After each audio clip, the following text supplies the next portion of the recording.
Wake up, 49ers fans. Great to have you here. It is your spot for your morning 49er conversation. Damon Bruce, Larry Krueger. We're brought to you by Sam's Chatterhouse. And Larry, on Monday, we were talking about losing to the Minnesota Vikings. And here this Wednesday, we're talking about losing Deebo Samuel for a handful of games. The annual Deebo's going to miss a few is upon us, and we haven't even reached week 3. So that happened early this year. Good morning. Yeah, that was it, that meme that escalated quickly.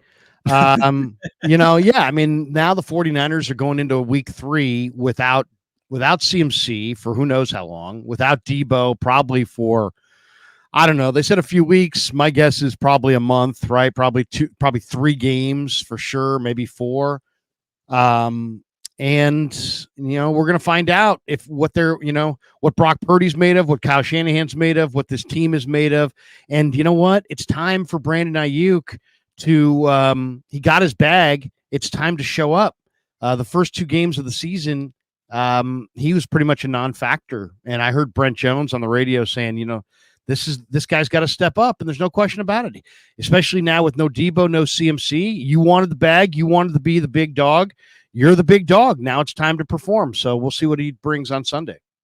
I do think he's going to be better. Like, I'm going to be one of the few guys actually not trying to say nasty things about Brandon Ayuk this week and say, I believe in him. I'm going to give him the benefit of the doubt. I think he needed to play himself into game shape.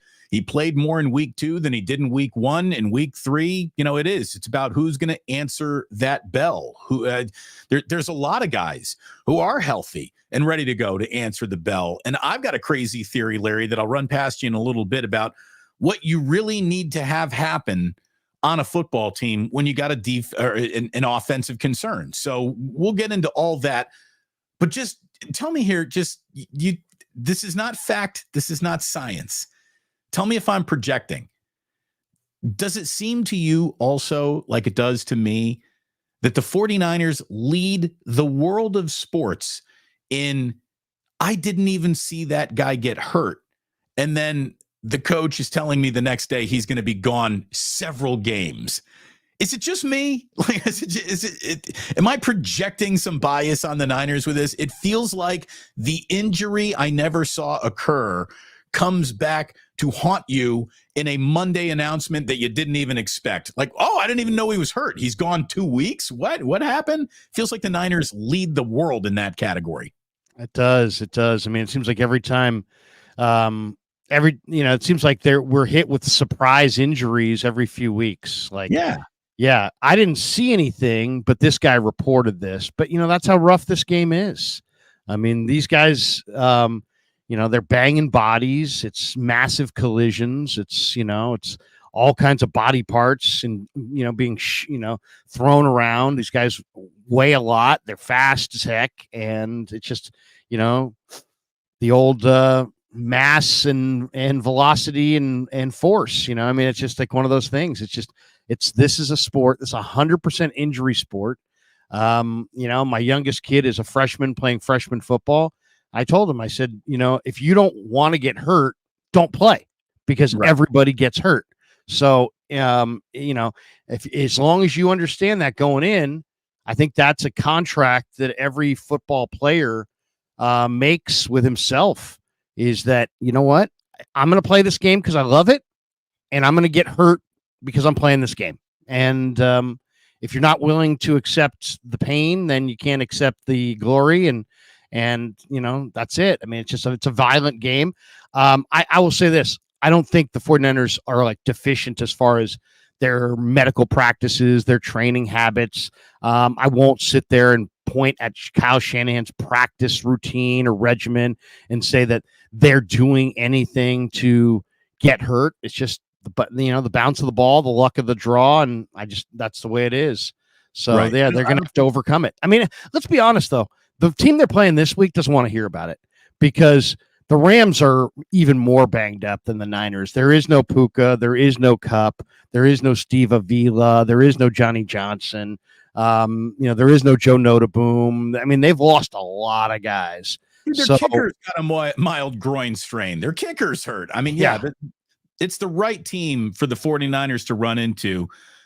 On top of that, it's all the, what do you want to call it, institutional knowledge that Kyle Shanahan has of the Rams. There is no team in this division that it feels like he's beaten with more frequency. I saw Dave Lombardi this morning tweeting about, how normally in order to guesstimate what kind of a crowd any stadium's going to have, they look at tickets sold in zip codes. Well, there are so many Niner fans who live in Los Angeles that it's all sorts of a false read. Like, sure, there's going to be 61% 49er fans. That's just 61% 49er fans who are traveling to the game. It is going to be a home game for the 49ers in Los Angeles against a beat-up team, against a wildly one-dimensional team right now. Larry, all the Rams can do is throw the ball. They're the second worst rushing attack in football through 2 weeks.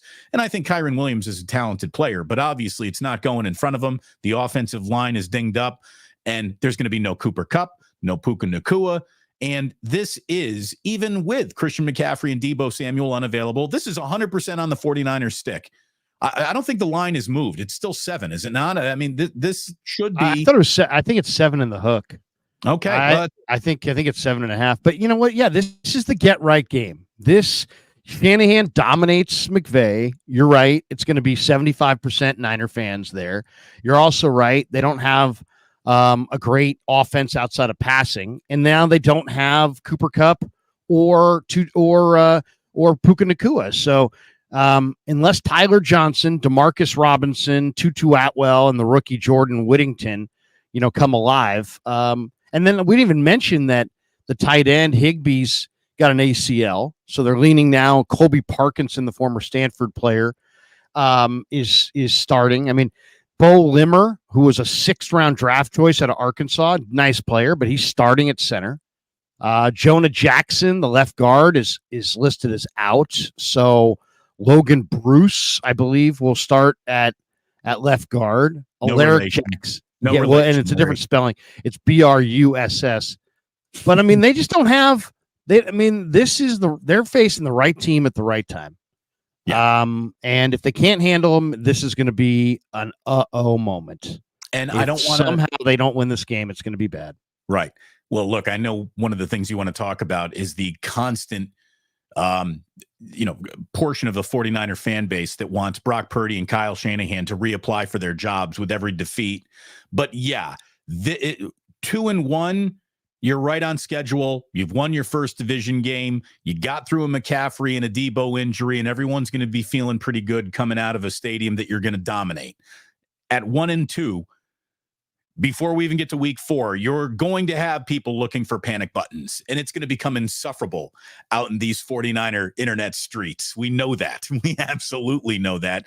So I do hope that the 49ers just don't allow that wick to be lit that could then blow up on you, because then, you get into any given Sunday mode, and falling to 1-3 with a home loss to the Patriots would send everybody searching for the fire alarm. So that can't happen. I think they're going to be 3-1. We talked about this on Monday. I think they're going to be 3-1. I think they got the right 2 opponents up for this bump in the road that is no McCaffrey and no, Deebo Samuel, who, again, even if things do go terribly wrong, there's so much football still left. You are going to get Ricky Pearsall at some point. At some point, you really hope maybe this is even a week where Jacob Cowing gets assimilated into this offense and becomes a little bit of a valuable piece. He hasn't had too many snaps from scrimmage. Maybe Guerrero gets more than 1 carry, and we start seeing what he can do. The 49ers that we're looking at this week will be much better a few weeks from now when you got Christian McCaffrey, Deebo Samuel, Ricky Pearsall back, right? That's so. Yeah, if those guys come back, and we'll see when they come back. But yeah, I mean, it's I don't know that McCaffrey's coming back. I don't know. We'll see. I mean, his injury could be a season-ending type injury. Well, they're not saying that right now. Well, is anyone but you saying that? Have you heard a whisper of that? Well, yeah, I mean, it's an Achilles. So, yeah, it's Achilles tendonitis. It's considered very, very serious. Now, I've seen everything from there's no concern that somebody literally put out there's no concern of him rupturing the Achilles. Okay. I've well, heard that would be great news. That would be great news. But do you believe that? I don't. That's exactly what they said about Kevin Durant before he popped his Achilles in Toronto. Yeah. And in this sport is so violent and he's so tightly wound. And, I mean, I would say you don't know what you're going to get out of McCaffrey. So then it's also a matter of, well, do you show precaution and do you hold him out longer, trying to nurse him along to the playoffs and Super Bowl when theoretically you're really going to need him? So I don't know. There's a lot of different ways it can go. My guess is if they win games, they might hold him out maybe a good portion of the year. If they lose games, they might rush him back sooner than they probably should. So, you know what I mean? That one scares me, Damon. I got to be honest. That injury scares the hell out of me because he's so valuable. He's such a key guy. Jordan Mason's great, but he's not McCaffrey. The Niners were 2 of 10 on third down. That was directly related to not having Christian McCaffrey. So the Niners are maybe going to have to get creative, either via trade, signing, or whatever. And maybe soon if Christian if the injury's serious. Yeah, nobody has announced, hey, Christian is going to miss the whole year. But I think we're naive if we look at an Achilles injury and don't, view it as just the sobering news that it is, and that it probably, I would say, I mean, I don't know, I'm not a doctor, but I would say he's probably got 6 weeks on it. Either he can play 6 weeks now, or he could play 6 weeks at some point, or you could hold him off to the final 6 weeks of the season. But that's my guess. And it's just a guess. But I'll say this, all the hand wringing over in the last 24 hours over Shanahan and Purdy is just that's criticism that's so out of place. I mean, I watched this game live and then I watched it on the All 22. I watched the condensed version about 6 times. I can give you a list of 10 or 12 things that were vitally they're more pertinent to the Niners are struggling conversation than Shanahan's got to go or Brock Purdy's not it. And I really think it's funny as hell because there are people out there who are just losing their mind complaining about Brock Purdy. And you would think that Brock Purdy was really, really bad. And then I went and looked at the game. And first of all, he's 18-5. Okay, he's 18-5. But that wasn't that's not related to the game. That's just his record. In this game, he completed 78% of his passes. Damon, there's only like 5 or 6 guys in all of the NFL who completed over 75% of their passes in week 2. Geno Smith, Gardner Minshew, Kyler Murray, Jaden Daniels, surprisingly enough, and Purdy. And there's one more. Oh, and Jalen Hurts, 77%.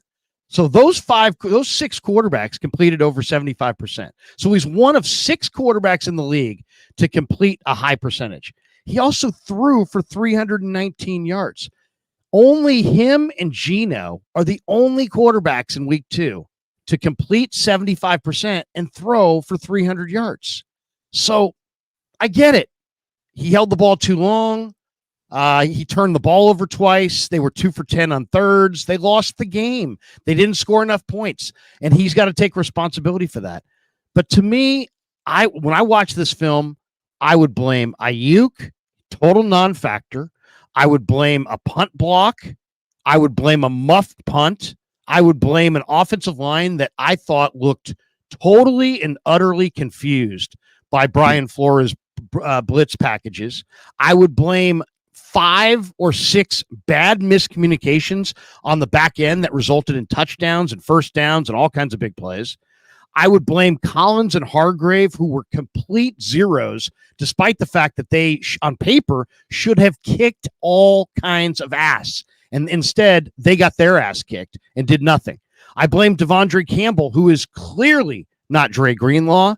I blame Leonard Floyd, who was awesome in week 1 and a complete no-show, non-factor in week 2. I will blame the 49ers at safety where they cannot cover. And I'll say this, I'll blame the receivers collectively as getting zero separation almost all day long on passes that were made. There was only 2 that I saw where the receiver was actually open, like truly, 3-4 yards in the clear. There were other times where Ayuk, when I watched the all 22, got separation, Damon, but the ball didn't come his way because of the timing and where Brock was and that kind of thing. But let me just say one thing. All this talk about Shanahan, all this talk about Purdy, Shanahan's one of the best at what he does. Purdy's at one of the best at what he does. The real problem here, and the problem the Niners have to address, not tomorrow, today. I mean, literally today, is they don't have a nickelback worth a damn coverage-wise. They're on the verge of moving, I think, Demo Lenore from the slot to the outside and starting the rookie Renardo Green at nickel. And they don't have a free safety who can cover. They're working out safeties and corners and DBs, looking for that. Jair Brown, great player, can't cover. Hufanga, great player, can't cover. George Odom, great special teamer, can't cover. We'll find out about Mustafa. They don't have a safety who can cover. So I think what you're going to see, Damon, is you're going to see them take Renardo Green and move him into the slot corner and maybe even in certain situations, the free safety role. That's what I think you're going to see. I really think you're going to see it like maybe right away, like maybe this week against the Rams, maybe not for a couple weeks, but Renardo Green is going to be replacing Isaac Yiadom for the faults that Isaac Yiadom showed on this last film. Can I quote you to you? I'm gonna quote Larry Krueger to Larry Krueger. Forget about what they're saying. Look at what they're doing. They worked out 3 corners yesterday. Right. They brought in 3 corners to work out yesterday. So yeah, I think that they are absolutely 3 slot corners. They're thinking the same thing you are. The only thing that I'm going to do in your criticism is tweak the word can't in a few instances to didn't. I think there are guys who can cover. I also think there are guys who had bad games. Like, I know Mooney Ward is someone you can throw out and really not worry about in any football game. He had his worst game of the year, maybe the worst game with the 49ers. Like you said, a lot of miscommunication there. Yeah. I think that Odom and Jair Brown are guys who can cover, but they can't cover Justin Jefferson. And well, yeah, I mean, it was a great play. Yeah, you can't ask them to do that again. And that is a Brandon Staley, why are you here type of question, right? Brandon Staley is here to smooth out that back end communication. Nick Sorensen, I think he learned an awful lot, hopefully, in what went wrong in that game, and will apply it going forward. But you're right. They are looking for more bodies in that backfield already. And it's a little too early in the year, but this is what happens when Ambry Thomas broke his forearm. Ambry Thomas was going to be playing on the team this year, Larry. And they're a little looking to replace him. Can it be Yiadom? Can it be, Rock Yassin? And Yiadom made big plays. I mean, let's be honest. I mean, Yiadom made 2 fumble recoveries that saved their bacon last week. But that's secondary. When you see the Niners, I really believe this. The Niners worked out 3 slot corners. Who's their slot corner? Demo. Who's their backup slot corner? Renardo. I think what they're getting ready to do is move Demo outside, Renardo to Demo's spot, Yiadom to the bench, and probably add a backup slot corner with one of these other guys that they worked out, or maybe somebody else that they like. But I think they'll add a slot corner, promote Renardo from number 2 slot corner to number 1 slot corner, and promote or move Demo from slot corner to outside and move Yiadom probably to the bench. That would be my guess. We're on to something. We'll come back to it. But you said the word promote, which made me think of Sam's Chowderhouse, Larry. Let's show the good people of the world who are worried about slot corners how little they need to be worried about lunch or dinner should they go down to Half Moon Bay to go to our fabulous sponsor, Sam's Chowderhouse, and here they come. Look at the big hitters. Look at the lobster roll. Then go ahead, look at the paella, and don't turn away yet. because I want you to look at the Cioppino. Look at all that waiting for you at Sam's Chowder House, Half Moon Bay, an iconic restaurant, the perfect kiss between land and sea and restaurant and ocean. Larry, get her done at Sam's Chowder House. Oh, it's the best. I mean, first of all, I see a slot corner sitting there on the patio. Wait, there's a slot corner sitting there at the bar. Look at all those future slot corners. Look at the lobster roll as well next week. The paella. Oh, the paella. But, you know, I'll say this. The Cioppino, amazing. Oh, look at that. That's it right there. Picture yourself as those people walking on the beautiful strand of sand right there in Half Moon Bay. One thing you got to remember if you're not from here, we have summer, but then we have, you know, the Indian summer, the late summer, which is, you know, September, October. So when the rest of the country is really starting to kind of get cold and chilly, and you'll see it when you watch like Big Ten 9 a.m. football games on Saturday, Purdue's playing Indiana, and all the people are starting to, you know, right now, right, Damon? You were there. It's starting to get a little cooler. It's the 18th of September. Well, here we've got, starting right now, we've got another month, maybe 6 weeks of just 70. Yeah, it's gonna be 95. It's gonna be 95 in 3 days. It's going to be, you know, it's going to be between 75 and 95, basically between now and like the first week in November. And you know what? That's when you want to go to Sam's Chowder House in the fall. Maybe you go down and see Pastorino and Pastorino's Farms. You get your pumpkin down there, and you go walk around, get your. Make a day of it. Take the kids to the beach. If you got little ones like Damon's got, you bring them to the beach. I mean, kids in the beach are just like made for each other. You lay a blanket. You sit there. You listen to some music, and you kids play in the waves, and then you pack it all up, put it in the car, and say, let's go have a beautiful seafood dinner, sit on the patio, and enjoy some Sam's Chowder House. It is an incredible day. I would dare anybody to go have a day like this and then say, you know what? No, it wasn't that great. No. It's going to be that great. The experience. That's really what it is. It's the experience.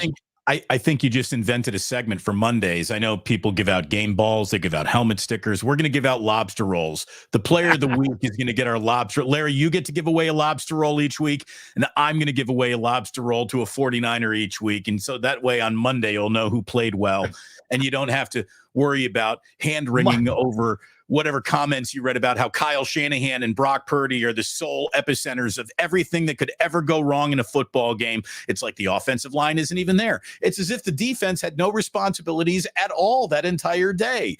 I give my Oyster Rockefeller Award to look at it. And the Rockefeller of the week goes to the Rockefeller is getting the job done so well. Sam's has not brought in other oysters to work out this week. That's how well their Rockefellers are playing right now. So they're not bringing in new slot Rockefellers to see if anyone can improve. Look at Monty here. Now he's advocating smoking a J in the beach and then going up and feeding your munchies at Sam's. Whatever way you got to. You know what? If I'm looking at a family outing and you're looking at a J with a couple buddies, you know what? God bless us all. You're all welcome. You're all welcome at Sam's Chowder House. Come one, come all, and get yourself, as Joseph Sullivan says, the lobster roll. The lobster roll, baby. The lobster roll. Look at this one. Barry Ford. I wish I could get some of that good Sam's Chowder House food overnighted to Memphis. That's what I'm talking about, Barry. Yeah, that's seriously what I'm talking about. Okay, what I don't understand, and this is what you and I were sort of talking about, we wanted to get into a little bit before today's show started, is the constant criticism of one guy, two guys, when there are actually other things to criticize. Legitimate issues to bring up seem to be shelved just to come back to the old trope of Kyle can't win the big one and Brock Purdy's not worth it. It's like everyone keeps coming back to those two talking points the minute anything goes wrong. And it is Like I said, I just wish they won the Super Bowl, not for the parade, not for the Yorks, not even for Niners fans, but just for me, so I could stop talking about the same two damn things all the time. You can't win the big one. You can't win the big one. You can't. I mean, what could we actually talk about if we didn't have to return to that point once a show, every show, for all the shows we could ever host? Imagine if we could just eliminate that, right? Well, there's such a it's such a joyless endeavor. I forget who it was this week, but somebody basically kind of called it out, like, hey, people need to just pump the brakes a little bit. I mean, it's like, there's, I've been watching football for, since 1975. Nobody's gone outside of the 72 Dolphins. Nobody's run the table. You're going to lose games. Even the greatest Niner teams of all time. I mean, the 84 Niners were 15-1, I believe. There were so many great years. They were 14-2. They lost 2 games. They lost. And now the NFL's got more parity than ever, all kinds of rules that lend itself to exactly that. And so, I think you're going to see, there were a lot of good teams that lost. Baltimore's 0-2. Baltimore may fall to 0-3 this week. There's a lot of good football teams that have lost. The difference between, the distance between winning and losing in this league is not very much. A couple turnovers. 49ers, and I'll say this. I think the one thing nobody ever talks about, have you noticed that the Niners, how long have we been, can you remember back? When was the last time the Niners got their doors blown off? When was the last time the Niners just got cooked, where they really were just destroyed? Where it's like the fourth quarter was just, for shits and giggles, because they were blown out in 3 quarters. When was the last time you saw them blown out? The Dolphins game where everything that could go wrong did go wrong, right? Yeah. But that was Brian Flores. Ryan Fitzpatrick. It was Brian Flores. And it was 3 years ago, 4 years ago. It was a number of years ago that they lost that. They got destroyed. Right. The Brian Allen game. The Ravens, clipped their wings hard on Christmas. Okay. Ravens on Christmas was a good one. That's a good one. That's about it. That's about it. They were literally in all these games. And I don't know. I think Shanahan had a great game plan in this one. I would have liked to have seen a little bit more of the run game in this one. I would have liked to have seen, a little bit more. I don't really have a problem with the game as much as when Purdy dropped back to pass. It seems like he only had guys that had defenders draped all over him. He made a number of the one thing about Brock Purdy, if the Niners don't get better separation, he is going to turn the ball over. Why? Because he throws the 50-50 ball and allows his receiver to fight for it. And if the coverage is right there, he's still going to throw that ball.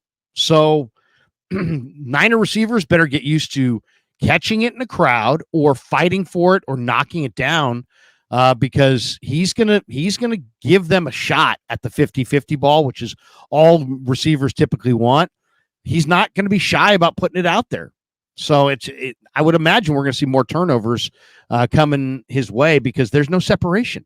Debo doesn't separate. They're all over him. Ayuk doesn't separate. Cowing separates, doesn't get on the field. Kittle does not separate. McCaffrey separates, is not on the field right now. So they don't have a lot of guys. Ronnie Bell, I don't know that we can have a Ronnie Bell on this team when you don't have guys that separate. I almost feel like you have to have some speed, and that, you want a route runner, you got a route runner. You got these other guys that are route runners. You can't have a Ronnie Bell slow guy. I think you got to replace him with a burner, with a speed guy. I think they got to get some speed on the field. They're very, think about it this way, Damon. They knew they needed to score twice, and they still took 10 minutes to score. So even when they're going fast, even when they're trying to hurry up, they don't have the kinds of speed weapons that can give them that big play ability that like the Dolphins have and some of the other teams in the league have. So that to me is a problem. I think they really need to look at trying to add some dynamic speed, whether that's cowing or Garendo in some capacity. Maybe it's Terrace Marshall, who's on the practice squad, who runs in the 4-3s. Thanks to Savage here for that one. But yeah, they need some speed. And we can sit there and talk about Purdy and Shanahan and Purdy, but the Ayuk's a non-factor. And the offensive line looked confused, and I didn't see any real separation. And you got one running back that you can lean on because they don't trust Taylor, and they shouldn't trust Garendo. So, it's scary how much this team is leaning on Jordan Mason right now. Yeah. Yeah, it's a really good thing that they have him. And I see that there's also talk about, they need to go out and look for another back. What, are we just going to pretend that Patrick Taylor's not on this team? Like, why is he on this team if he's not going to be considered as somebody who could go out and actually, play for the Niners? Like they did give him a roster spot. And look, Garendo absolutely missed a hole. It's when you see the all 22 of the hole that Garendo ran to instead of didn't run to. Yeah, I could see why a coach would be like, get him the fuck out of here. But at the same time, you can't do that to a player. Like the Niners need to have a little bit of conviction in some of their choices. We didn't ask you to select Jacob Cowing. We didn't ask you to select Isaac Garendo. You guys did that. You saw something in them. And so get something out of them. Get something out of them. Jacob Cowing should be running 5 plays this week in practice, just 5 plays where this is your play. You're going to come in and you're getting the ball on this play. You're lining up here. You are the primary. This is your play. So just perfect these 5 plays. These 5 plays are the 5 plays we're going to ask you to run and really depend on you for, and just do it. Like have some, sometimes you got to force, you got to force the square peg in the round hole.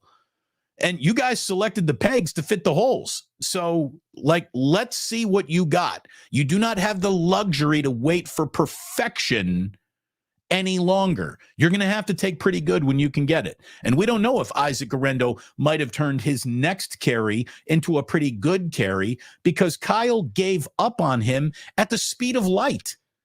There is no backup. I don't think he gave up. I don't think he gave up. First of all,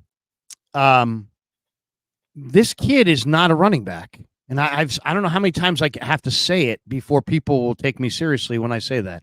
What I mean by that is that running back is an instinctive position. Okay. That's why they don't just take guys who are fast. Have you noticed this? Teams never do this. They never take their super fast corner or who's like 5th on the depth chart and say, you know what, he's a running back. Or their super fast linebacker, their super fast safety. Say, you know what, he's a running back. Because running back is about instincts. And you can't just say somebody's a running back because they're big and fast. And Garendo was a high school wide receiver. He only started 1 game in college. He played at Wisconsin. He played at Louisville. He only started 1 game. Why did he only start 1 game? Because he doesn't have running back instincts. Running backs have sharp cuts. He has rounded cuts. Running backs have vision. He runs up the back of his offensive lineman. He's big and he's fast and he's a useful piece on special teams as a kick returner. You might be able to use him as a fullback where you throw it to him in the flat. And he's obviously big enough to block and stonewall blitzers and that kind of thing. But if you think you're going to put Isaac Garendo on the field and he's going to be a running back in the purest form of the word, no, he's not. He is not a running back. I've seen enough. I've watched enough. Now that one people are like, dude, it was 1 carry. No, it was 1 carry for you. You have a job every day. I'm there at practice. Now he was hurt a lot in camp this summer, but we saw him in mini camp a lot. And he did a lot of these same things. He runs up the back of his lineman. There's the hole. He doesn't see the hole. He's not an instinctive, natural running back. He's an athlete. He's a big, fast athlete. I think he's a receiver who probably should be used as a fullback out of the backfield. And he's a mismatch guy and he's a kickoff return guy, but he is not a running back. And Shanahan, I said, what position is he? He's like, he's a running back. I'm like, I'm looking at him. I'm looking at Kyle going, okay, well, you should know, right? You and your father have picked all kinds of running backs out of late rounds. Like, people kind of like defer to Shanahan and Kyle and Mike, and say, oh, you guys just know running backs. I'll bet you $1 this guy's not a running back. I mean, I don't see it. I don't see the sharp cutting ability. I don't see the vision. I don't see any of those things that make a running back a running back. Well, you know who is a running back? Matt Breida. So, go pick him back up. Go circle back to Matt Breida. Where is he? Is he on anybody's practice right now, or is he just on them streets? No, even if he was, Damon, you can take him. So, if he's on somebody's practice squad, you could still take him. But you got to elevate. But he's not. He's taking a roster. You got to put him on your active roster. Right. But I mean, Breida, I think, would be the name that makes the most sense. I think that's the name that makes the most sense. And he was in here this summer. Now, Greg Papa really likes the Keyshawn Vaughn, and I do too. Keyshawn Vaughn, was Mr. Football in the state of Tennessee when he was coming out of high school. He was a great player, and then he went to Vandy, had a great career. He transferred from Illinois to Vandy, but he had a great career at Vanderbilt, and he's a good back. And I'm watching him in practice, and I'm thinking to myself, now this guy's got instincts. This guy's got cutting ability. This guy's got vision. He's a back. He's a choice. They can go to him. I would say it's going to be either going to be Mason, or they're going to skip and then they're going to skip Garendo and Taylor and go right to Keyshawn Vaughn. That would be my guess. But they probably need to trade for somebody. Why is Patrick Taylor on this team then? Why are you wasting that's a good question. Just wasting a roster spot. You should I liked what I saw from him. I'm sorry? I liked him in the preseason. I mean, only played that one game. I liked what he looked like, and I talked to him. I did an interview with him the other day for 7 or 8 minutes in the locker room. Interesting guy, gives you thought-provoking answers and that kind of thing. We'll see. I thought he looked good enough at that final preseason game to be utilized from scrimmage, but his lack of usage in the second game makes me wonder if they don't view him the same way. Maybe I mean, isn't that a little early in the year to give up on a guy that you just went through 6 weeks of practice with? That's what I guess I don't understand. Was he active? There's enough belief in a guy to have him make the team. You cut other guys at the expense of retaining this guy, and then before you even use him, he's essentially given up on. It feels a little weird. It's not giving. You're not giving up. You're just using him as an athlete, as a kick returner, as a receiver, and not as a hand it to him and think he's going to pick and slide and find a hole and that kind of thing. I mean, I'll say this, from being around the 49ers, I think the 49ers and Kyle Shanahan hold their running backs to the highest standard I've ever seen running backs held to. What I mean by that is Shanahan will go watch the film and he will decide in his mind what that was blocked for. And if it was in his mind, if it was blocked for 4 yards and you got 3, you fucked up. If it was blocked for 5 and you got 4, you screwed up. So he's a very critical evaluator of running back play. And so a guy who's that critical of running back play is going to be totally look the other way as some guy runs into the butt of his guard and, doesn't see holes. And, what I mean? So I think that we were all. Here's the thing. One of our he was never going to get a long leash. One of our most here, good point by Jacob Gordon for sure. Bobby Turner, he holds him to that standard too. Bobby Turner's excellent at his job. One of our most loyal, Mike Baker, says, "Look at how long Kyle sat Mason." I know. Jordan Mason, and Mason has instincts. He's the second leading rusher in the NFL after 2 weeks. He looks like he's been a starting running back for 2 years in this league. He started 2 games. He's essentially been a factor in 2 games. This is the first time he's been given carries of significance, not just like garbage time carries, since becoming a pro with the Niners. So he can obviously get the job done. You want to say the process is in place to where when you do finally give that guy the opportunity, they succeed. yeah, I just don't think that this team, as it's functioning right now, presents Kyle you have the opportunity to wait until everything is perfect before you start playing guy X. There's a little bit of a accelerated timeline based on some injuries and just the way that this, the year, everything about this damn year was supposed to be smooth. Nothing about this year has been smooth so far. I mean, this was supposed to be a smooth off season. It was a smooth entry point into a schedule that definitively gets rougher starting week 6. And it was all supposed to be smooth. There's been nothing smooth so far. And, again, 49ers red zone, Nepo coach. Well, look around football and you'll see an awful lot of sons of coaches that you used to know in this league.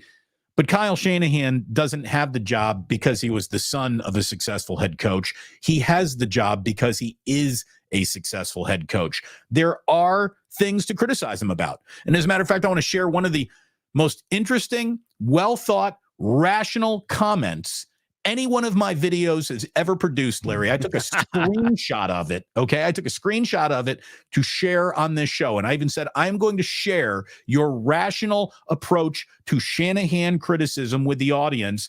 And maybe they'll here's the thing. If you have Kyle Shanahan criticism that is rational, not only do we want to hear it, let's discuss it. If your point is Kyle Shanahan is trash can emoji, you don't belong in the discussion. Just watch the fucking show. Okay. Well, I don't know. It's like, do you want to hear your buddy complain about his wife? No. So I really don't want to hear people complain about a coach. It's like, if you're going to leave her, then okay, I'll listen to your complaints. If you're just going back to her, then shut the fuck up and hit the ball. You know what I mean? Shut the fuck up and hit the ball. Otherwise, we all have problems. Yeah, she's a pain in the ass. Deal with it. You know what I'm saying? Is Kyle perfect? No. But who you got somebody better? None of them are. You got somebody better? Go for it. Who do you got? Throw a name out.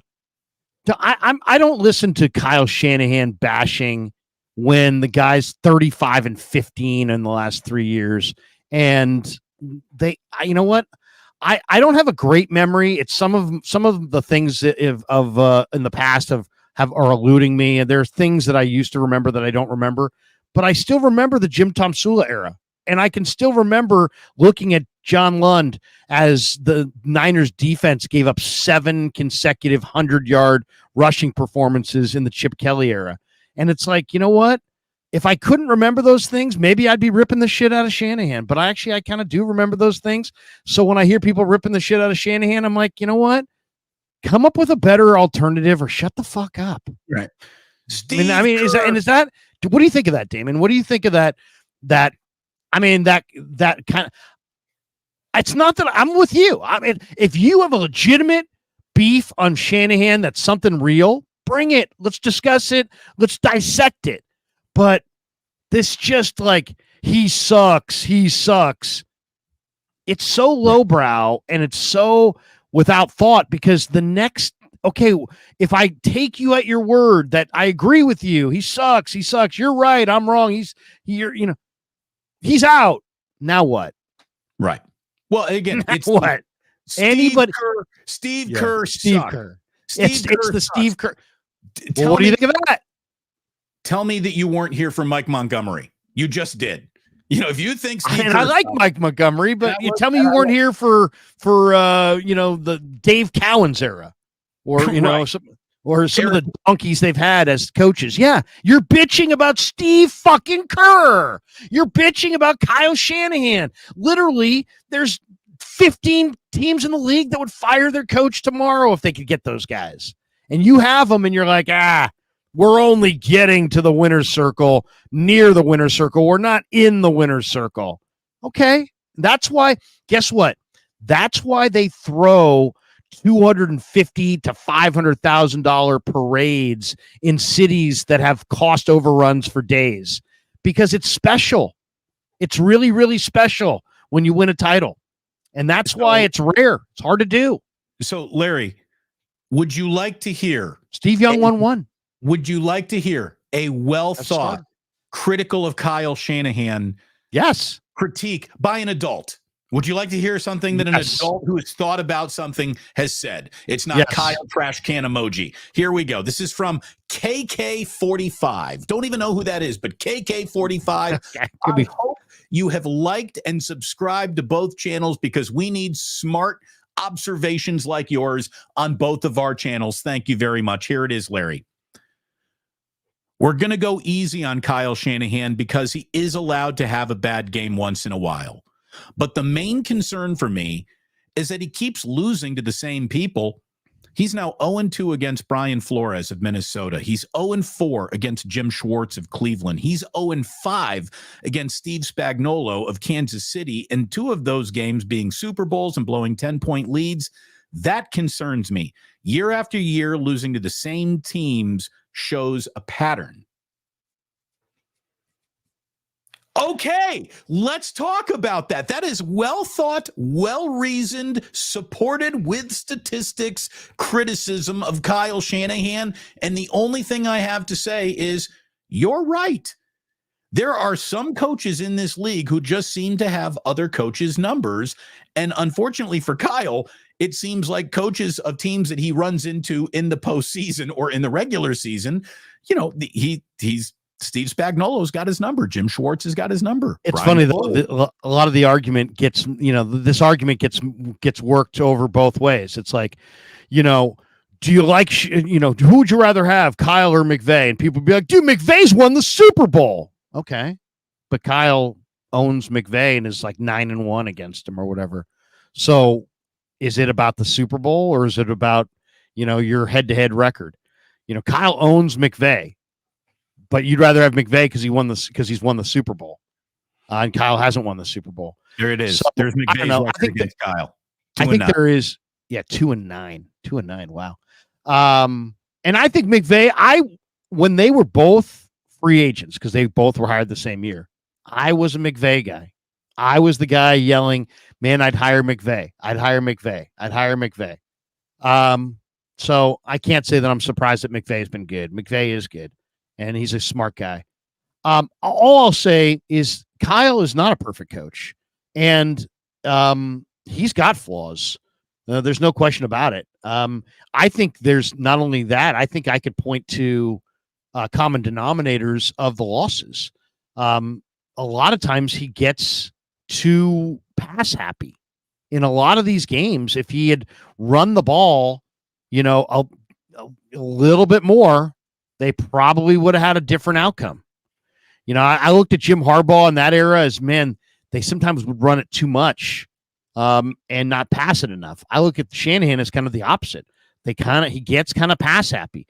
And he's also a totally different play caller when they have a lead and when they're behind. He's a very impatient guy.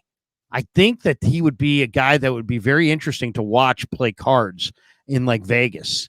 Because he seems like as soon as you get, like, he'll run the ball. He'll come out in the first half, 0-0 game. He'll run the ball. And he'll run the ball sometimes into a wall and punt. Okay. But man, if the opposing offense goes up 7 or 10 or God forbid 14, fuck the run. It's time to air it out, baby. We're passing. It's like, Kyle, it's still late first quarter. You're down 10, but you can still run the ball. He will abandon the run for a guy who wants to establish the run and everything's predicated on the run. He will abandon the run when he falls behind on the scoreboard. And he's not nearly as effective a play caller, it seems, from behind as they are when they're ahead. That's what bothers me. It seems like when they're behind, it's like all of a sudden it just seems like there's nothing in the arsenal. When they're ahead, it's like he's got reams of options. They're front runners. They feel like front runners. Oh, I don't know if it's fair. Like they feel like front runners. Well, here's the thing. There's nothing wrong with it. There's nothing some wrong days with they are, some days they are. There's nothing wrong with being a front runner as long as you're running in front. I mean, there really You know, it's actually a really good thing to be. I think Kyle, as a coach, is a much better boa constrictor than he is like a cobra that strikes, right? He will get a game under control and then he just wrings the life out of it. It's a lot easier than having to be the quick coiling snake that'll come up and bite you real quick. The Niners don't even have a hurry up offense. I don't know if they have a no huddle offense. If they do, I haven't really seen it. And you might have pulled it out you're losing a football game on the scoreboard and on the clock in Minnesota, but we didn't see them necessarily speed up or hurry up. It's just, and yet their opponent did. Their opponent, I mean, O'Connell used tempo. It is interesting in that Kyle only used tempo really with the 49ers in the early years. I wonder if he feels that tempo is something you do when you don't have the guys. When you don't have the bullets, you play all kinds of games with tempo. Maybe he's a believer of that, because since they have upped their roster and increased the talent, they don't do jack with tempo. They don't slow it down. They don't speed it up. They don't seem comfortable speeding it up, which I kind of think you should run tempo in every game just so you get used to running tempo, just so you get used to playing fast, because when you need to play fast, you need to play fast and efficient. And it's like all of a sudden their efficiency goes downhill. They start making mistakes, penalties, bad decisions, bad play calls. It's like they're totally affected by the scoreboard, more so than you would ever believe they should be. I think that's a criticism that's fair. Can I get zen? Can I get philosophical here for a minute? Sure. This is going to sound like I've been in JJ Rader's ganja jar. This is going to sound a little loopy. Okay, but I'm going to say it anyways. At the risk of sounding loopy and corny, I'm going to say it. Kyle needs to look at that game clock and stop considering it his opponent and start considering it one of his teammates. That's a great one. I think you're right, Damon, because the people that play keep away from Kyle also, like, you don't even have to put up points. If he just feels that at the point of the game that they're at, that they haven't scored enough, he loses patience with the run game, and it's like air Kyle. And I don't think he's got the team for that. I don't think they don't have Jalen Waddle. They don't have Tyreek Hill. They can't really score fast. When they need to. I mean, this game against the Vikings, I mean, look at this game. The 49ers were down, Damon. They got the ball. They were down 20-7. They were down 20-7. They were on the verge of getting their doors blown off, but Fred Warner pops out the ball from Aaron Jones, and Yadam falls on it at the 1, right? I thought it was in the end zone, but it was actually at the 1. So the Niners get the ball back, and they're still down. They're down 20-7. So they're down 2 scores, and they get the ball back, and they have to go 99 yards, but it takes them 12 plays to go 99 yards. It was 4 runs, 8 passes. I mean, here's the thing. Of course, you're running the ball 4 times when you're down 2 scores in the fourth quarter, and then Minnesota got the ball back, and they couldn't stop them, and that was the ball game. But I think Sorensen's got to answer some tough questions for that last drive and some of the terrible communication on the couple of those plays. Here's the thing, though. I don't care if it takes you 12 plays to go 97 yards. It's a lot of yards. It's 12 99 yards. That sounds about right to me, actually. 12 plays to go 99 yards, unless you're hitting a big bopper. The problem is the time it took you to run those plays. Say whatever you want about Chip Kelly and his bad offenses, and all he was tempo, but he at least had some tempo. Chip Kelly would run 12 plays in 4 minutes of clock time. It takes Kyle 7.5 minutes of clock time to run 12 plays. You're huddling, you're running, you're acting like it's the second quarter. Hurry the fuck up. I mean, that's the way I saw it, because when they gave the ball back to Minnesota after they scored, now it's 20-14. So they're down 6. But they gave the ball back to Minnesota.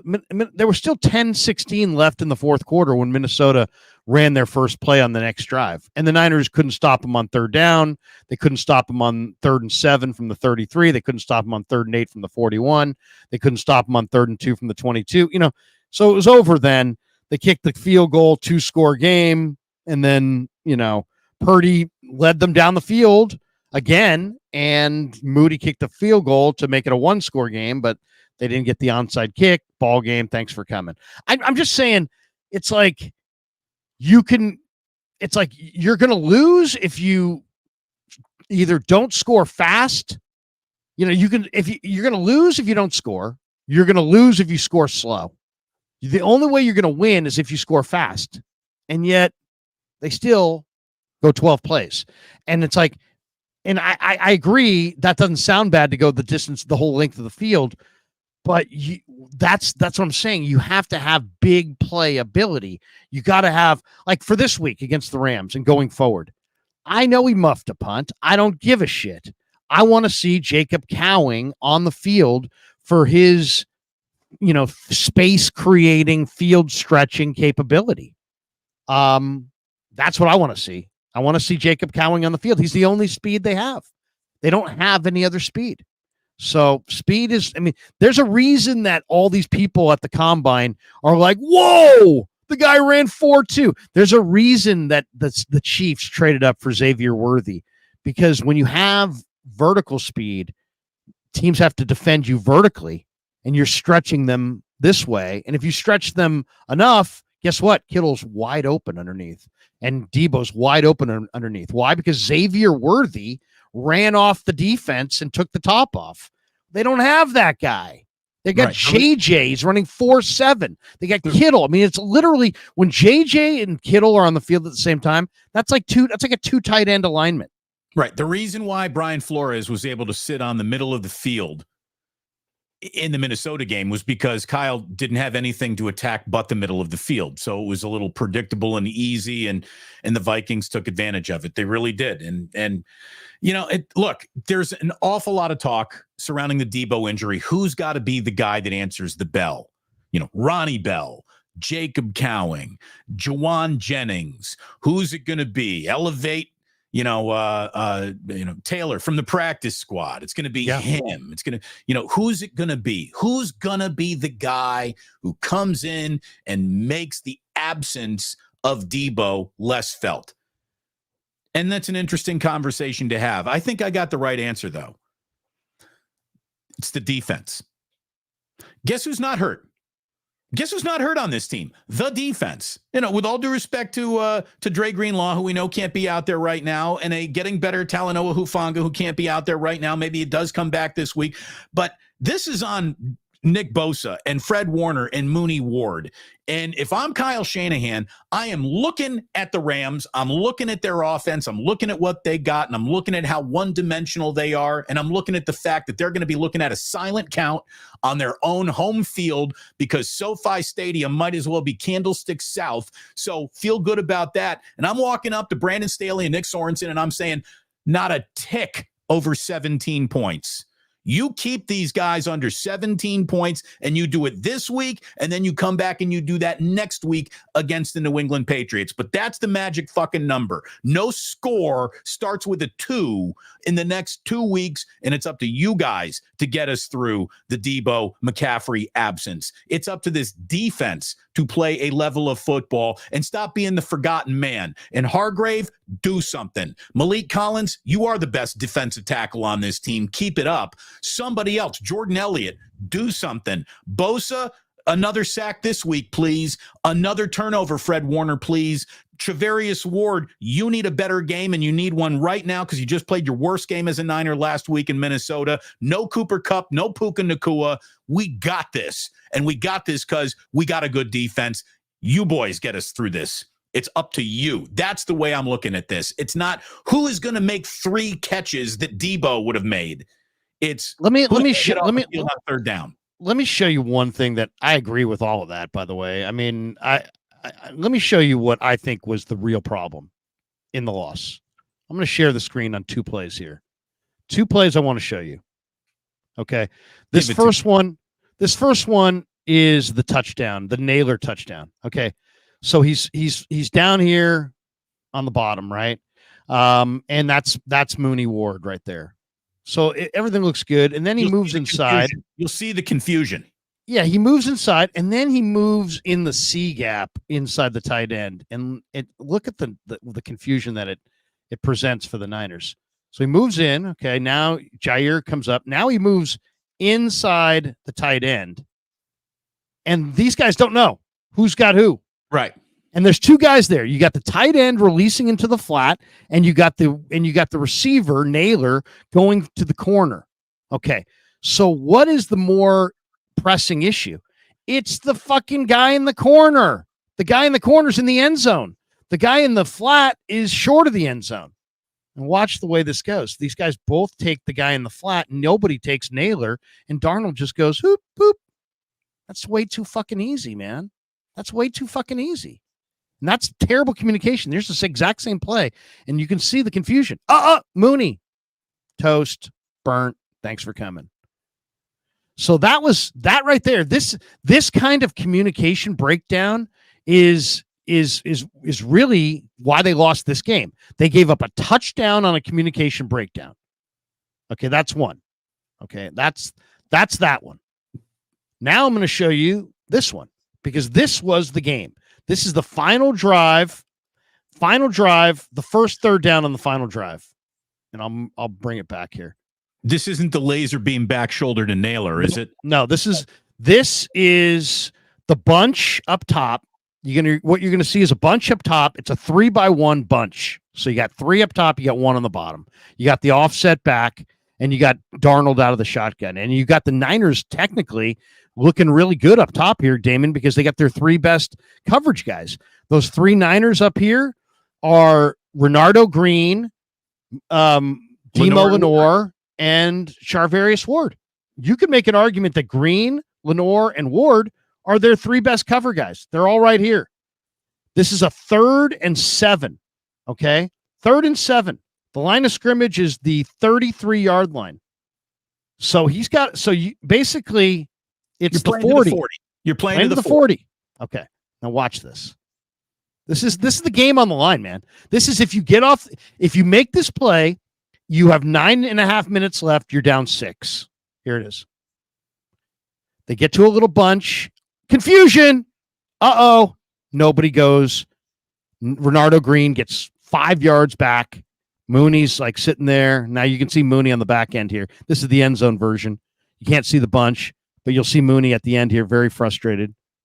Too fucking easy. It's a great ball by Darnold. It really is. It was a great ball by Darnold, and it was a great call because you got a bunch, and it was almost like they ran a pick, but Renardo Green's got to get up on that guy. You got to know first of all, you play, I don't care if you're coaching high school football, college football, or pro football.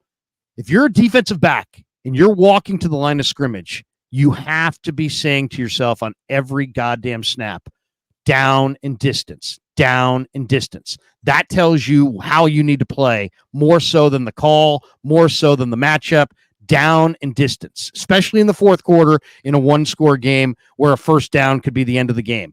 Down and distance. This was a 3rd and 7, and you got to get off the field on 3rd and 7. Instead, they're not within 5 yards of Powell, and he has the easiest catch of the day.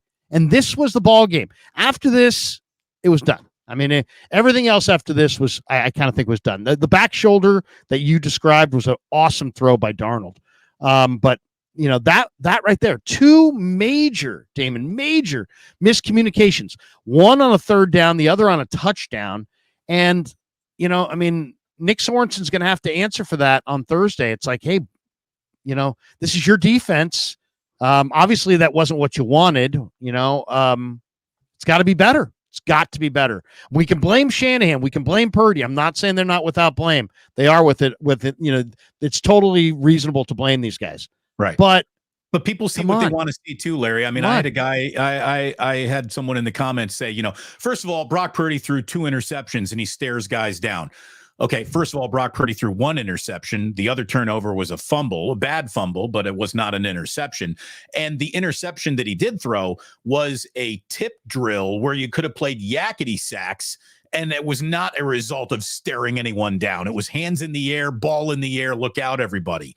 So, people see what they want to see. I think a lot of people are predisposed and they sit down, and the minute that the Niners are struggling, they're like, ooh, I can fire up the Kyle and Brock criticism machine today, and I can really get Twitter angry. And this is what some people do for a living.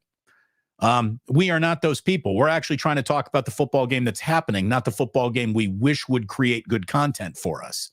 Well, we don't demand everybody to be like us. You want have your own take, whatever. That's great. Everybody can have their own in reality, right? Like base it in reality. I tweeted this. I tweeted this, Damon, about Brock. I said last week against the Vikings was not his best game, right? Full acknowledgement. 2 turnovers, took 6 sacks, converted 20% of the thirds. These all are on Brock to some degree. Held the ball. To me, the biggest thing that he did wrong, Damon, he held the ball too long on a couple of downs. But it wasn't this incredibly awful performance people have talked about. Once again, he was one of 3 quarterbacks to throw for 300 yards. He was one of 6 quarterbacks to complete over 75% of his passes. He was one of 2 quarterbacks to do both. And then you add in the fact he's on the road against Brian Flores' defense, which is a blitz-heavy scheme and a zone-heavy scheme, which anybody who knows quarterback knows the mindset is totally different at the line of scrimmage. Then you take away CMC, you have a 50% or 70% Brandon Ayuk. It wasn't Purdy's A game, but my goodness, what are we talking about here? We're still talking about a guy who threw for 320 yards and completed 78% of his passes. I mean, come on. I mean, if that's his bad day, I mean, I'll take that. I'll take that. 319 and 78%, I'll take. What I think we also have here is a group of fans who only watch the 49ers, are unaware of what is going on in the rest of the league, and only compare Brock Purdy to Patrick Mahomes, which is like only comparing your Honda Civic to a Lamborghini. Not that Brock is a Honda Civic, but I mean, there are people screaming, "Yeah, he didn't do it." It's like, come on, man. I mean, what are you talking about? Look at passing, look at touchdowns, look at quarterback play around this league right now. It is bottomed out after like a 6-year run of it getting better through 2 weeks. It is bottoming out. Their defenses are on to quarterbacks. Defenses have caught up to offensive genius, and it is harder and harder to move this ball in this league right now. Plus, you've got the fact the first 4 weeks, I think, are full of false positives and negatives that aren't as negative as you think they are. I think every single team in football now uses the first 4 weeks of the regular season to really tune it up, and then we'll start to know what's going on. And obviously, look, Brock Purdy has not been off to a great start this year. His protection. Wait a second. Wait. Time out. He's leading the league in yardage. He's leading the league in passing yardage in his not great start, which means even as he's struggling, he's still doing better than most, which is good. And you know who else is struggling? His running back, who hasn't played a single snap this year, his held out all offseason wide receiver who has a grand total of 6 catches for 71 yards that are full of yawns. And Trent Williams had a bad game. And let's say it, Dominic Pooney, who we were giving a lot of praise to after that Monday night game. Dominic Pooney did not have a good sophomore game against the Minnesota Vikings. We'll criticize it when it happens. We'll offer the praise and we'll give the criticism when it's happening. But the Niners are 1-1. They're not 0-6. So people need to calm down just a little bit. Well, and also, much more upset with Hargrave and Collins than I am with Purdy. Why? Because Purdy's on the road. Purdy is, without CMC, really without a complete Ayuk, because Ayuk is not the same guy. And he played all right against a really high-powered defense where they're blitzing you and you've got to pick up hot reads, and then they're dropping 8 and you got to find tiny little spots in zones, and they're alternately doing that on every single snap. I think Purdy had one of the most difficult challenges of the week, which is why he went up to Flores in the postgame. It was like, man, you're your scheme's crazy, because he's basically paying him respect, saying, hey, man, your scheme was a challenge for me this week. That's Brock saying, hey, Brian Flores, incredible job. So I look at Hargrave and Collins and the guys that they were going up, against, and it was like they're going up against Brandell and Bradbury and Ingram, 3 guys who had gotten dominated by Dexter Lawrence the week before. So, and they absolutely were non-factors. Right. Hargrave and Collins, nothing, zero sacks, 0 pressures. I don't think either of them made that many plays. So that is, to me, far more egregious than Brock didn't make plays against Flores. Brock was challenged against Flores, and he wasn't great, but he was okay. Well, those guys were going against weak competition, and they were terrible. So I blame them. I really do. It's a cavalcade of freaking comedic things happening when this team's on special teams, and it doesn't stop. I mean, it just does not stop. Hopefully, one of the things that doesn't keep the Rams in a game that they shouldn't probably be in is a special teams error.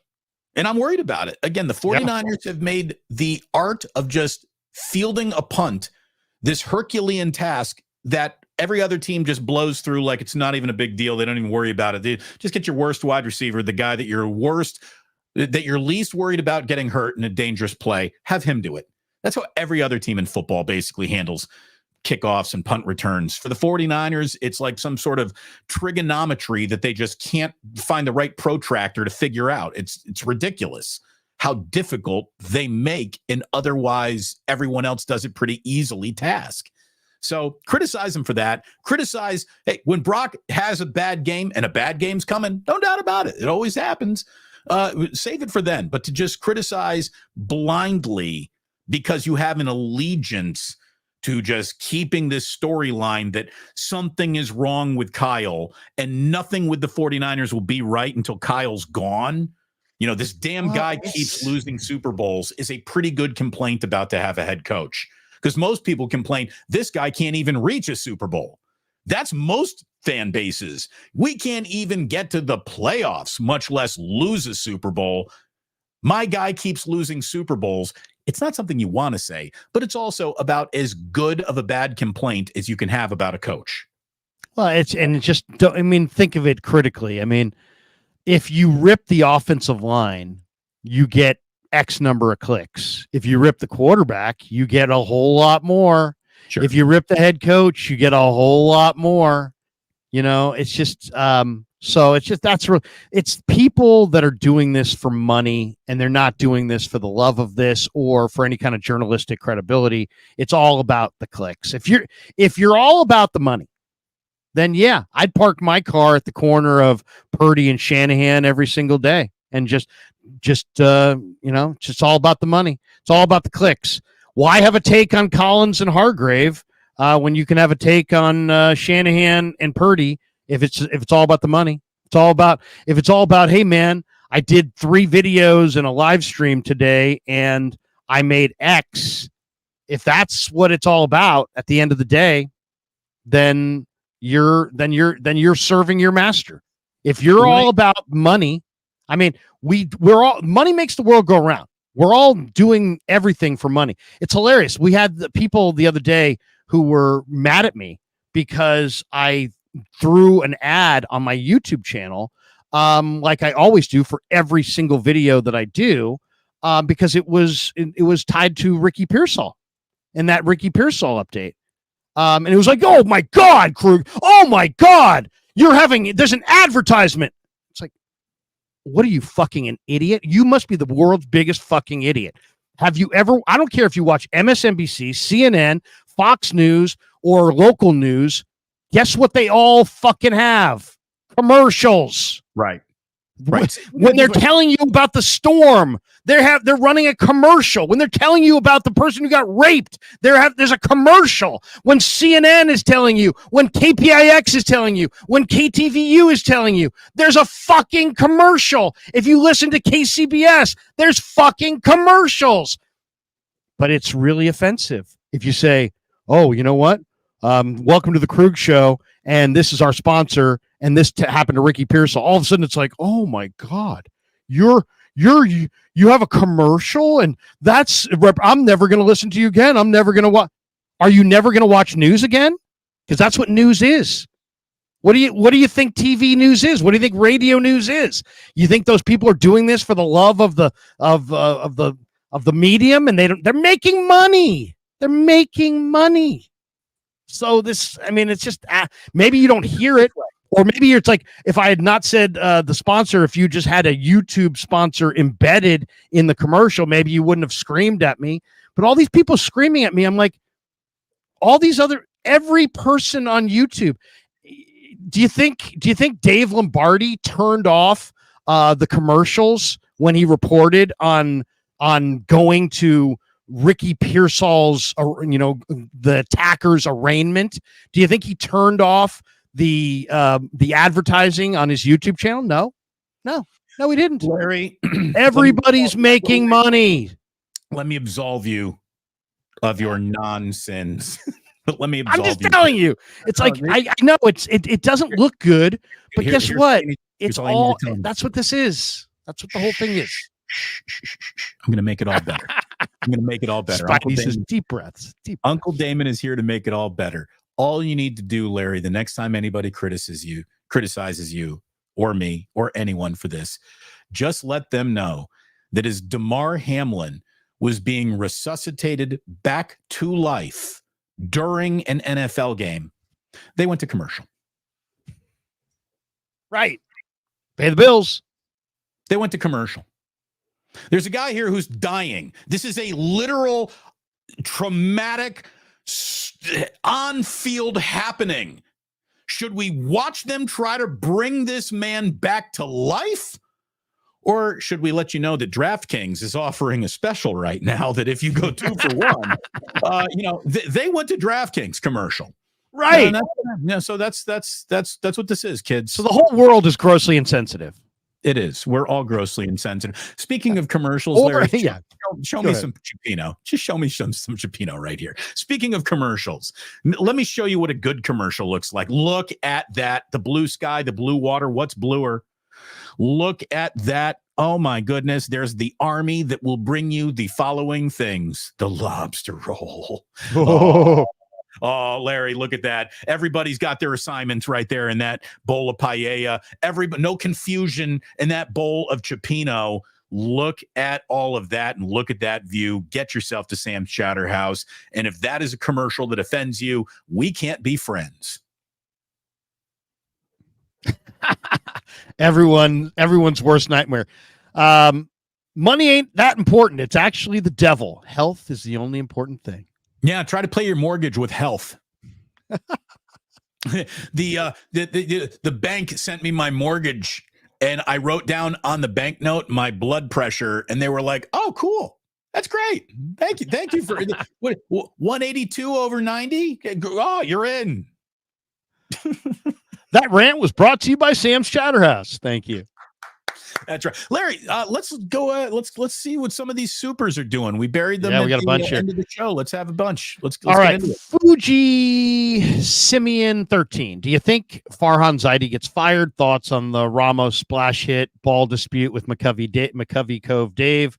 Should the Giants try to extend Snell? Love the show. All right. I want McCovey Cove Dave to be put in charge of the entire franchise. Fuck everyone else. Okay. First of all, the Giants are minting money. That doesn't make them evil, but that does mean that they should never complain about anything financial ever again. Okay? So they're minting money. They bought the team. They built their own ballpark. They took a considerable risk to do so. Huge loans, but it's all paid off.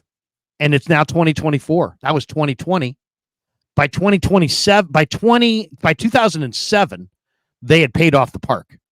They have been living in a home that they've owned with no mortgage for decades, almost 2 decades now. And so they're rich. And every penny that goes every churro, every program, every cha-cha bowl, everything. Pure profit. They're making a ton of money.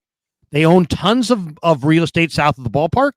They're going to own their ancestors.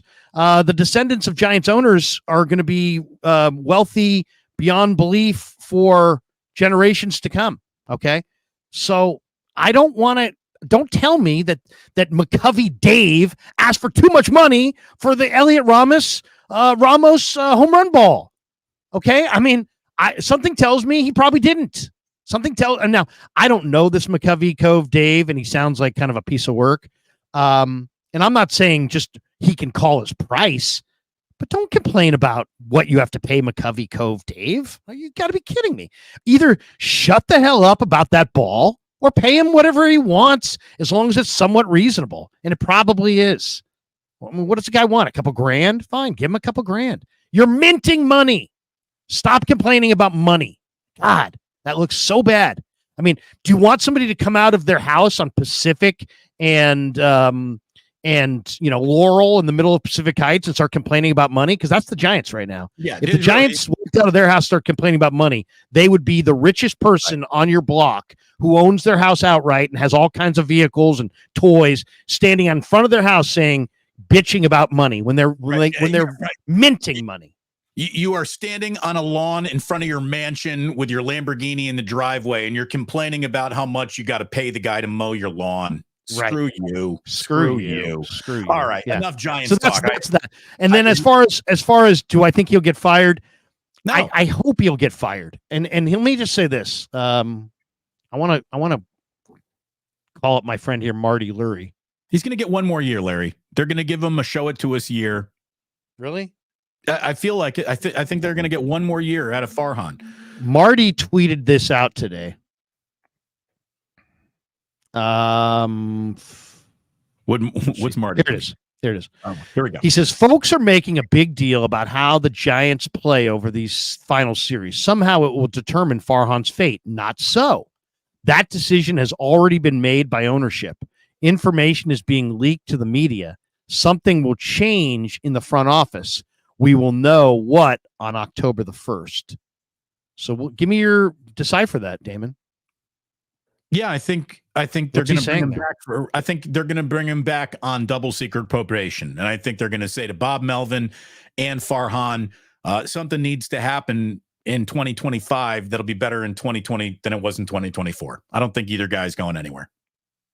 I personally would get rid of Farhan at this point, just because you have enough money to pay him off. You have enough money. Yeah, you're probably going to have to get rid of Melvin, but Melvin was ineffective this year. He was ineffective last year with the Padres. The Padres got rid of him. They're better this year for it. He was ineffective this year with the Giants. They're not going to finish 500.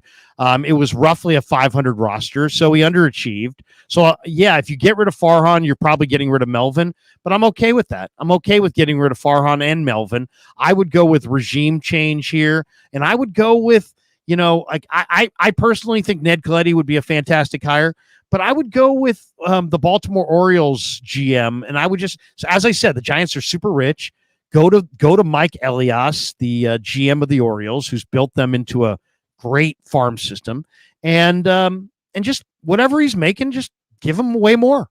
Give him way more. You're the Giants. You're an iconic franchise. As I said, you're rich as hell. You made $525 million last year. You can pay this guy double his salary. What's he make? 5? Give him 10. Most important thing right there. 7, give him 15. 100 people have already left during this conversation. That's who the Giants are.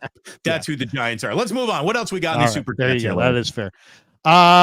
Big Dog says, didn't the Vikings just whoop us in the second half with no weapons? I wouldn't be so cocky yet with Stafford out there. Oh, I'm not cocky other than the Rams the Rams in week 1 gave up 5.3 a carry. The Rams in week 2 gave up 5.8 a carry. The 49ers should be able to just run over the Rams. Just run over them. I mean, literally run over them. And the Rams have the second worst rushing attack in football right now. They're unbalanced. I think you can sit back, play zone, And well, I don't even know if you're playing zone because I don't know if they got the man to beat you without Cooper Kupp or Puka Nacua. They got Tutu. Unless Tutu Atwell goes freaking bonkers all runs over right you. How by are you you all day. This game? How are you losing this game? The only way you lose this game is if you're -2 on the turnovers. Kyron Williams runs for 100 yards and Tutu Atwell burns you deep twice. But after watching the Niners line up against 4-4 Justin Jefferson with George Odom and Jair Brown, I don't put anything past them to have the wrong alignment against Tutu. So we'll see how it goes. Moncrine Eggcorn says deploy the roster. Cowing, running back depth, Winters, Mustafa, etc. Tired of Shanahan holding back the depth and spreading the load. Yeah, I agree with Moncrine Eggcorn here. The Niners used way too much of McCaffrey last year and not enough of Mason. Should have been a little bit more of a split. It wasn't. Use your roster. If you're going to have Cowing on the roster, use him. If you're going to have Guerrero on the roster, figure out a way to use him. If you're going to have Mustafa, use him. I agree. Spread the hits around. It shouldn't take injuries to feel a little depth of this depth chart. But here you are. So, yeah, now there's no choice. Fuji Simeon 13 drops $19.99. He gets the orange. I like the orange. It's a good-looking thing. He says, had dinner with friends, and most were SI alums. So, of course, they sing their alma mater fight song. Not me. I'm a Reardon alum. The table next to us were upset only because they were SH alum. Larry, do you remember the SI fight song? Oh. Do you remember your red and blue will all be true. We'll wave our banners to the sky. Oh, red and blue will fight for you. We'll fight for St. Ignatius High, and victory will be our goal, and we will reach it if we try. So we're gonna fight. We're gonna fight. We're gonna fight. Does he remember it? Oh my God, you remember that perfectly. By the way, if you don't mind me saying, I won't sing it to you because Joe Buck had the Indiana fight song on Monday Night Football. Gave Sirianni, or no, excuse me, he gave a Troy Aikman a little ribbing after the Hoosiers beat his UCLA Bruins, and gave a shout out to Coach Signetti. So Indiana football making Monday Night Football. These are not beat them, smoked them. I mean, it was like a cheap cigar. Who is the big receiver for Indiana?